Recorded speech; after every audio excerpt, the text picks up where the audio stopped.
Dan Indonesia itu ternyata berada pada urutan keempat. Terburuk kesenjangan sosialnya, paling ekstrim jurang antara kaya miskin. Berada setelah Rusia, India, dan Thailand. Kita keempat. Ada 4 orang Indonesia, ya tentu namanya sudah tahu, gitu. Itu ternyata kekayaannya setara atau hampir sama dengan hampir setengah penduduk Indonesia yang sudah 270 juta jiwa. 4 orang ini dapat dibayangkan, gitu kan.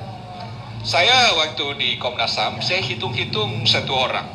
Kebetulan banyak pengaduan dari masyarakat, gitu.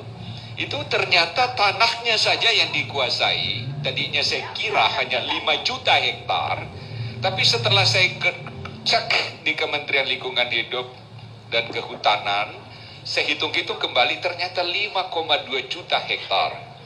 1 orang ini tanahnya itu 74 kali lebih luas dibanding seluruh wilayah Jakarta. This belong to one single business company. Ada lagi dimuat di Kompas tanggal 4 Sinarmas, gitu ya, namanya Eka Cipta, gitu kan.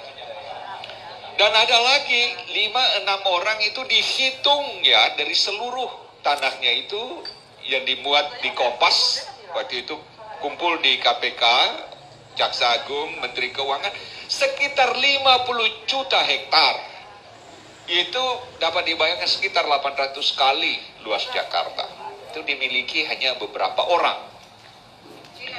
Dan anehnya lagi ya, kalau kita lihat, ada 5 provinsi tidak 1 cm lagi kalau dihitung tanahnya itu tidak dikuasai oleh pihak pengusaha ini. Misalnya Sulawesi Tenggara, karena hitung izin untuk penguasaan tambang, izin ini, izin itu, ya kan? Itu ternyata jauh lebih luas dibanding seluruh dataran provinsi itu.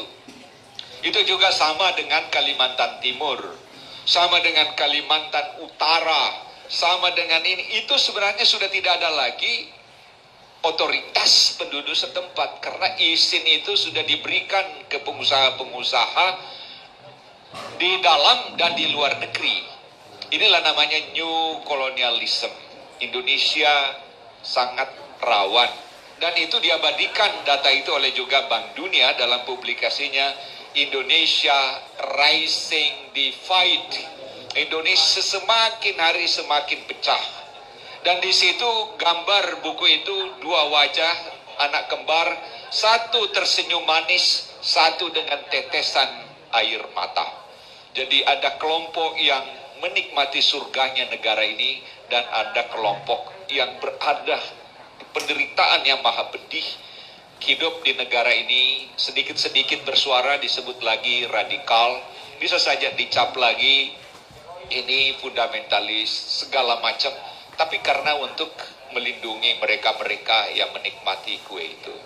Jadi saya kira ke depan kita bisa saja hidup bersama dengan mereka-mereka kalau ada solidaritas kemanusiaan yang ada di ini, tidak dibawa kekayaan mereka ke luar negeri.